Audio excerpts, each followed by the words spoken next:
Okay, this is it. It's the big one. X4? So no, what now? unfortunately. Aw. Wait. But something similar. I will talk more about later, doing about the development of this game, because trust me, there's a lot of points where nothing is going on. So, but considering now at the very first part, at the very beginning, there actually is something potentially to see, I'll reserve most of the talk for later. For now, this is Golden Axe Beast Rider, and we start with a Lord of the Rings style narration that just has the Golden Axe, floating around. Okay, so this game is made by Secret Level Games, same people who brought us the Again, Iron Jova, Man games. I'll reserve it for later, because, again, the gist of it you need to know is that this is a reboot, technically, but in story function kind of a retelling of the original tale, but both also sort of as a prequel to it. It tells that the Golden Axe was taken by Death Adder, but then shattered, and now three warriors have to actually gather the pieces and combine together to defeat it. The character you will control all in this game is Tyris Flare, the one that is on the cover. Why? More on that later, because again, the development of this game and the final result are a mess. I brought up the Secret Level stuff because let's do a comparison. Secret Level Games went on from Iron Man to this, whereas Next Level Games, the guys that made the Captain America game, went from that to Luigi's Mansion 3 and other good games. You are noticing your eyes are not deceiving you. 60 frames per second on the title screen. Keep that in mind, because the frame rate of the game will be basically a roller coaster. It will jump between 60 and 20 on a constant basis. Okay, how best to describe this game? Monkey's paw. It does deliver quite a few things people wanted, i.e. a return to form, and hey, we're actually focusing on the original characters again. The problem regarding that also, the is bonus feature is a joke. It's essentially just theater mode. Bonus features, you unlock the cutscenes when you actually play the game. So it might as well just be called theater mode. So let's just start. Even though some of the titles for those cutscenes kind of bordered on spoilery. I saw the What Happened episode of this. So yeah, I'll mention this. What a nice image. Get it? These will still the mid. This was still dark for a Golden Axe game. Remember, Pedro, this is the mid-2000s. This was edgy for the sake of it. I'm okay with that. I just don't think I mean, if you want to do that, make a new IP. I don't think this really fits with Golden Axe. Anyway, we start almost right in the middle of the action with Tyris Flare, with a new costume that I actually like. You really let yourself go, didn't you, Tyris? To be fair, it's a costume that's kind of better than just the simple bikini. Don't worry, it's just the outfit too. Shot. Oh man. So it's one of those kinds of games. It's not just that too. It's the face and the hair. This look, I don't really like this look. What's wrong with your shirt? I prefer her Xena look that she had in the original trilogy. This instead tries to be more tribal, more into her Amazon, Amazon, ideal look. And yes, like I said, as you can see, the frame rate is jumping constantly. All right. All of your lore will be revealed through... No, sorry, Joe. Sorry, Pedro. I'm gonna skip most of these. For once, I'm actually not gonna bother with most of the lore, because the lore is given to you by these scrolls that you find here and nothing else. If I fail to do this, I will surely die. Tyris talks very little in the game, just in a couple of the cutscenes, and there's a good reason for it. See... One thing that I can mention right now about development, don't worry, I'll explain more about the combat later, is the fact that for some reason, someone at the studio, Next Level Games, during one of the production, originally was supposed to have... Games, not Next Level Games. Sorry. So, SEGA San Francisco, let's call it that. But regardless, this guy had... the game was supposed to have properly mocap cutscenes, but for some reason this guy supposedly lost all the footage, and rather than actually, trying to recover it, they decided to just limit the cutscene to a minimal level and have it, just animated on their own, which would be very noticeable. So as a result, whatever story the game had was incredibly chopped, and the already small game that was supposed to be released had even less content than something that was promised at the higher-ups at SEGA multiple times. Anyways, for the combat, when the enemies are attacking with a blue light, you need to guard. Once they attack with an orange light, you're supposed instead to dodge, and then you're supposed to counter. This is a classic, Dark Souls style counter-up, so basically you need to decide when to parry and when to actually dodge instead. This is the first time I've seen an information screen be in first person. The thing is that they implemented it as if these are Tyris spots. The problem is that, as you can see, the enemies gank up on you constantly, and they're super spongy. They take a lot of hits to be dealt with. So, as you can imagine, the combat becomes very tedious really fast. Huh. And I find it really interesting that so basically what you're telling me, Teo, when it comes to that loss of footage, is it's basically Toy Story 2's development, except they didn't make backups. Oh, that's what happened?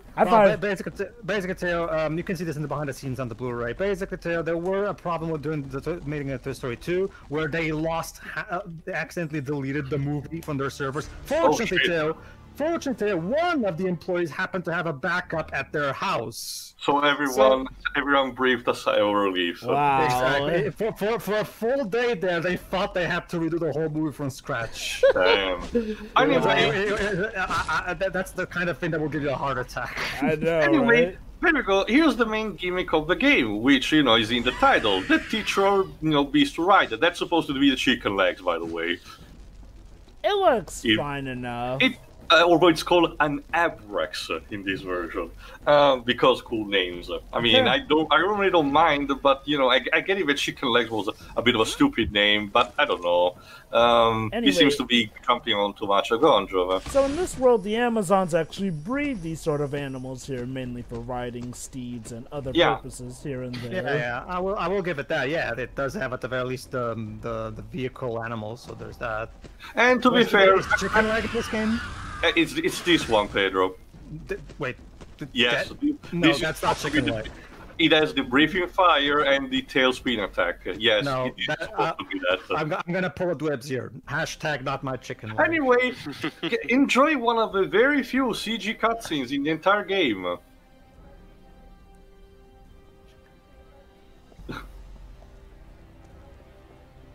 So this is one of the few that survived the massive deletion.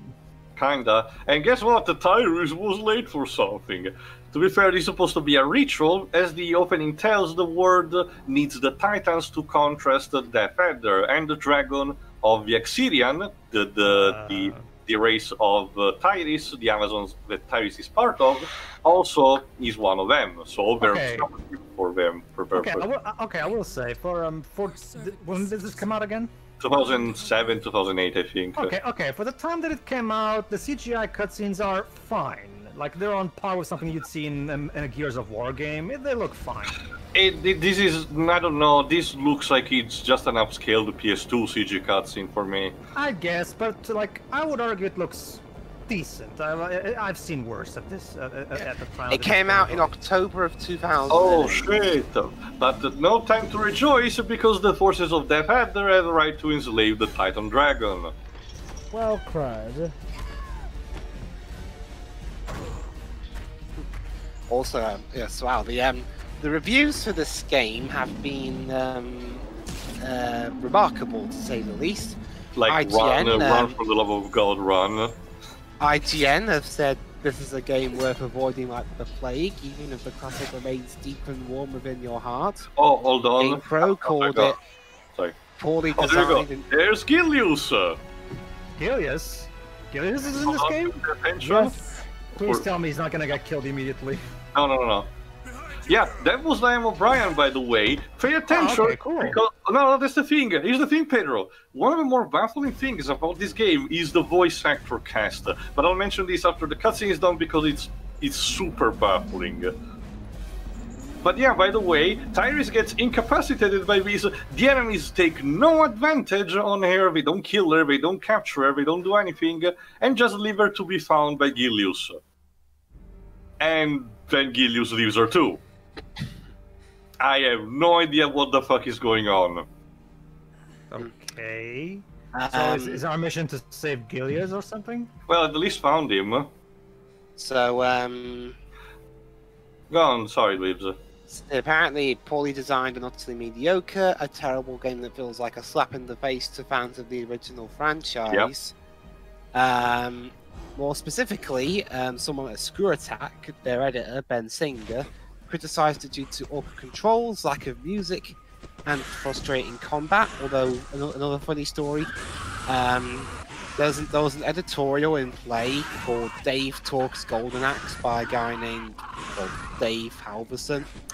He wrote in it, the majority of these people, can't call them critics, either didn't complete a fraction of the game, don't understand game design, or just plain suck at games, and that to score Beast Rider below a 7 is just irresponsible. Oh god, this is the Sony giving a guide to critics thing all over again. Well, actually, Joe, but this is apparently that quote was actually from a completely neutral source. So... Oh, okay then. I guess it's not quite that.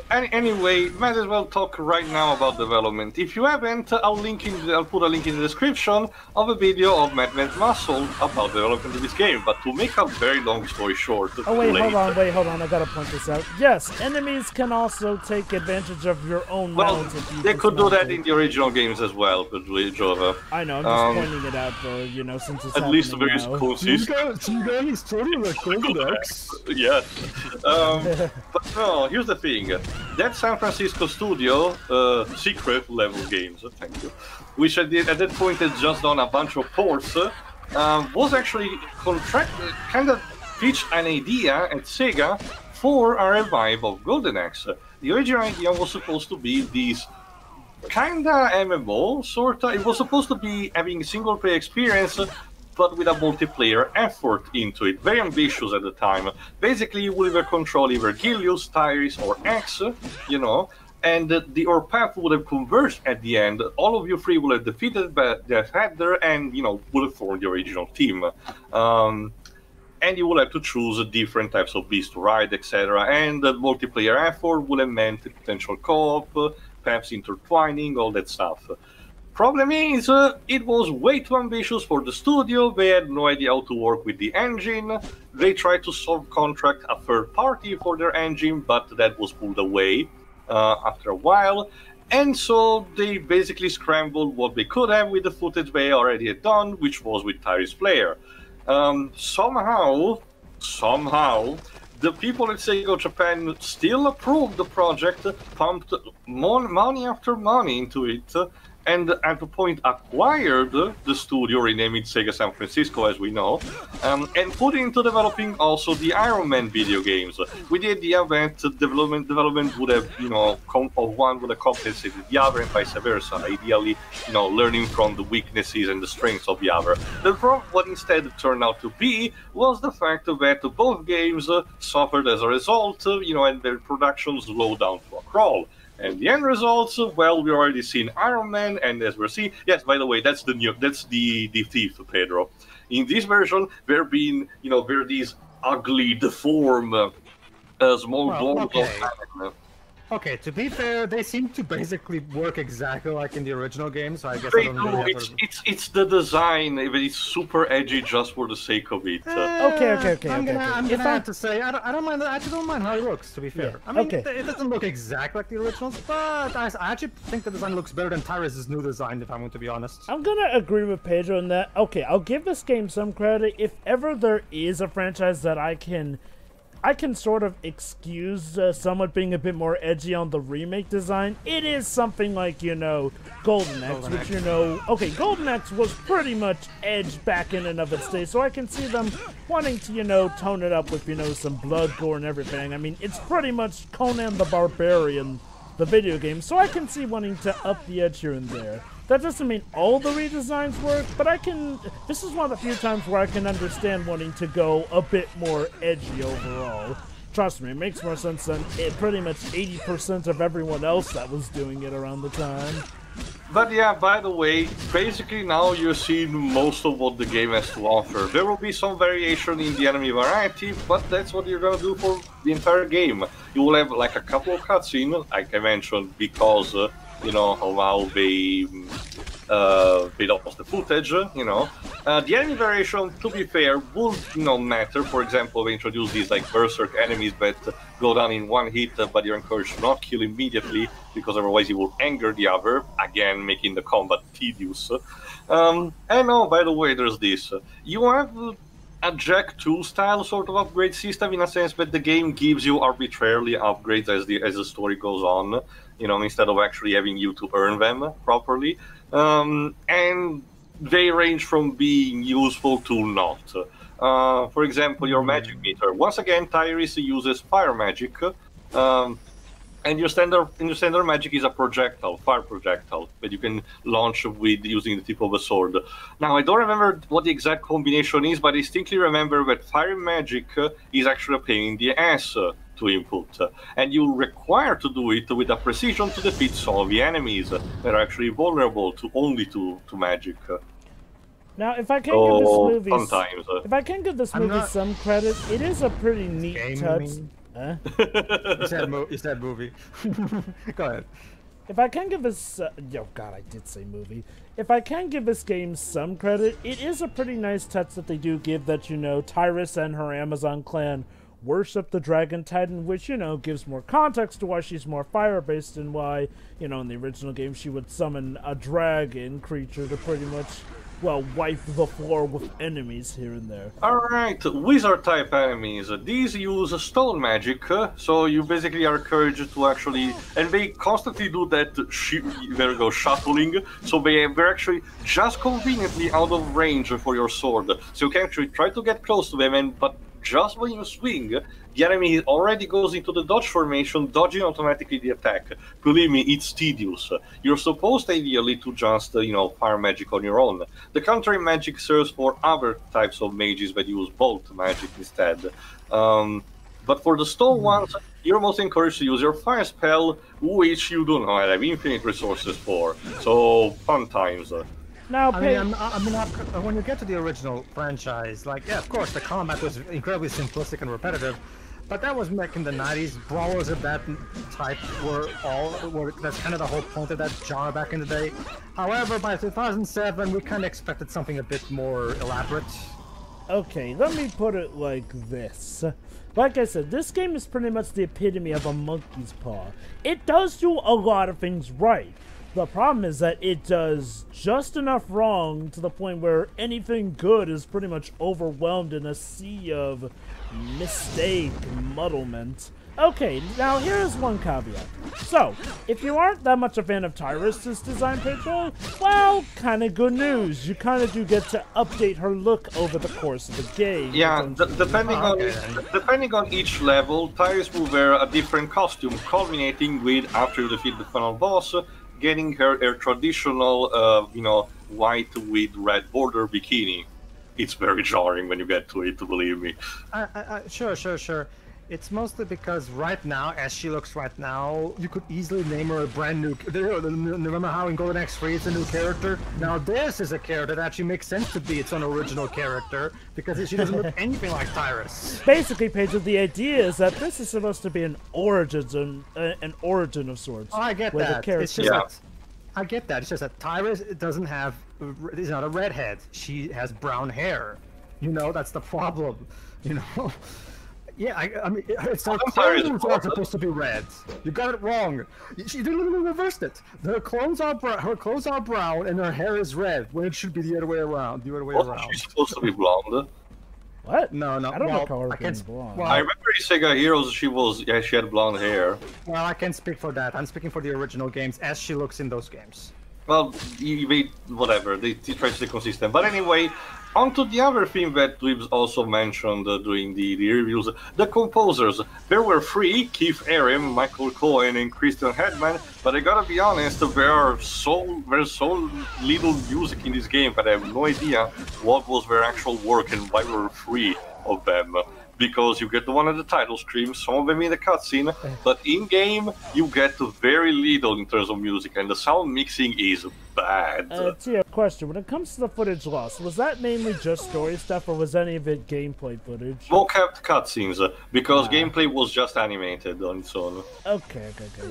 I wonder if a lot of the music came in those lost cutscenes. Potentially. Also, countering magic in itself is kind of a pain, because you have not only to get the timing right, but you also have to use the correct type of counter, because otherwise, Tyris will still get hit and lose quite a lot of health. But let's get instead to the better part, the voice acting. Get this, because the credits do not help, but IMDb listed not one, not two, but 3 different English voice actresses for Tyris. Bill Burr, Mary Elizabeth McGlynn, and Melissa Barker. I originally thought, okay, one of them recorded voice lines, for the cutscenes, and another, like, the battlegrounds, they were, like, similar, although that doesn't make too much sense. But the problem is that doesn't account the third one. And believe me, it gets even better, because beforehand we heard Gilius being voiced by Liam O'Brien, if you may have heard that. The problem is that his voice actor is not credited on the IMDb page, the pages, nor in the game, mind you.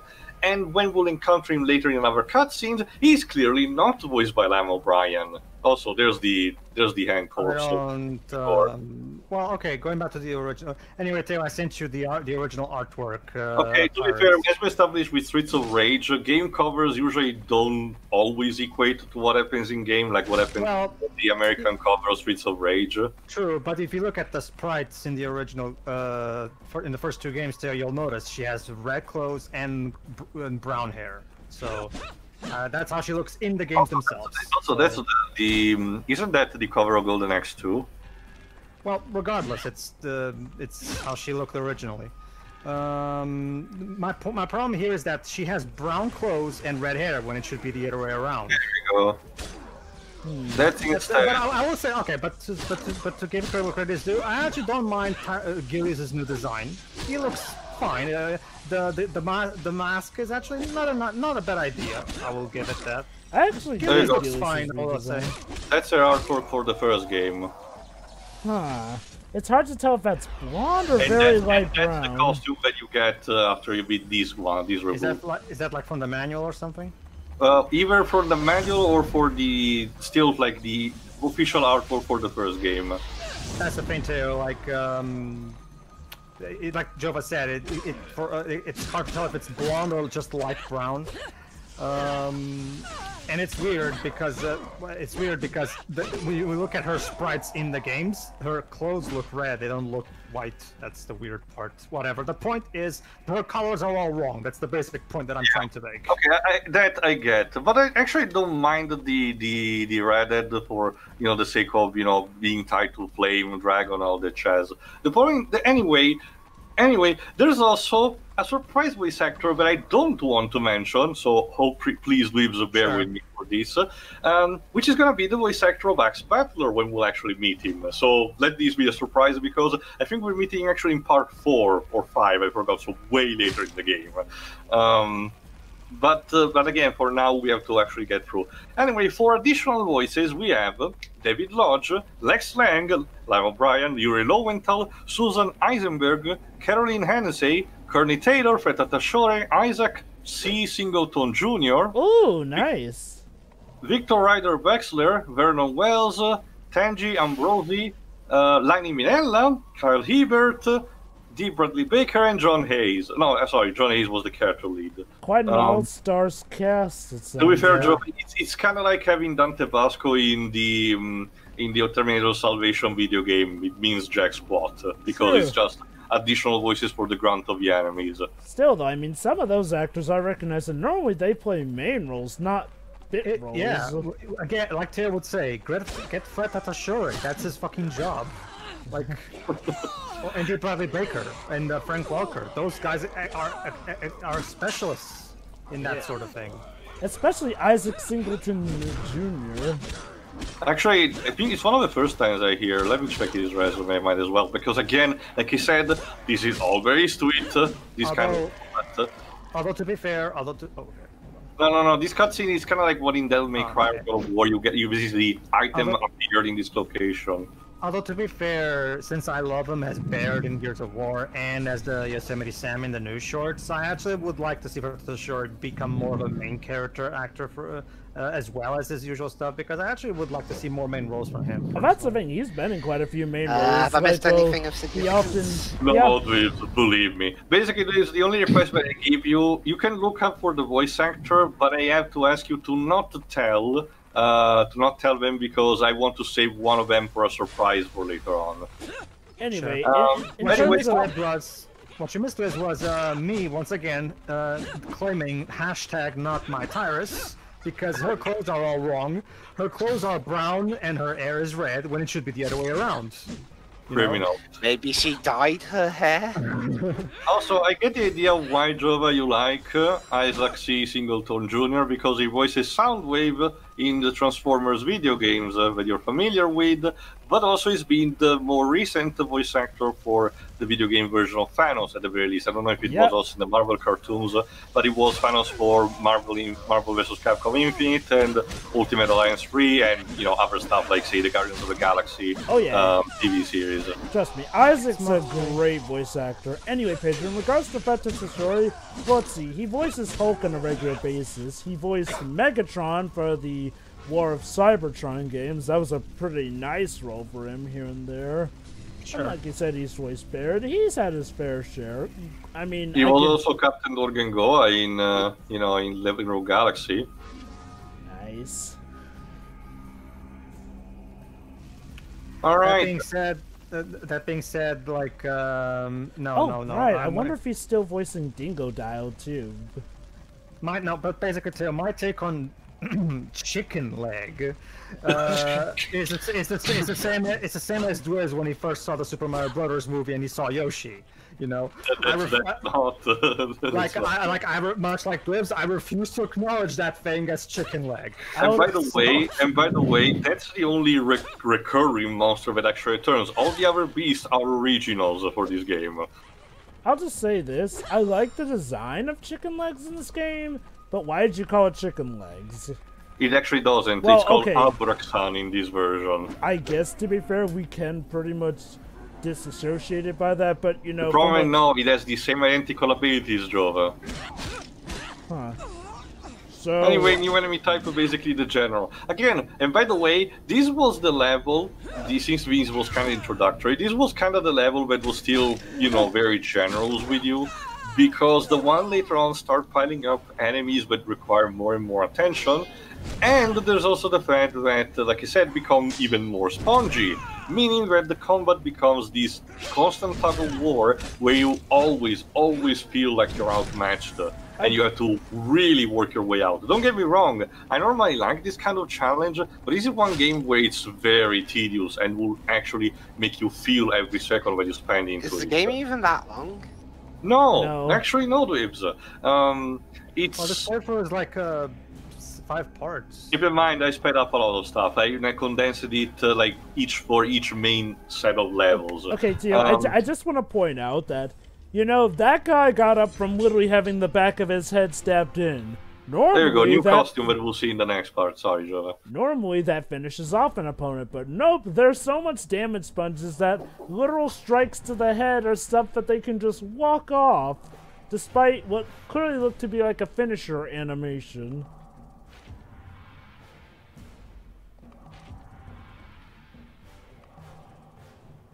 This music, this music sounds so stock. Well, maybe. Apparently this had 3 composers. Yes. Sorry. Anyway, see you for the next part where we get to the next level with a new costume for Tyris. Welcome to the next level. Sorry. This is Sega, so I should say. Guess that means welcome to the next level. Let's go. See ya. See ya.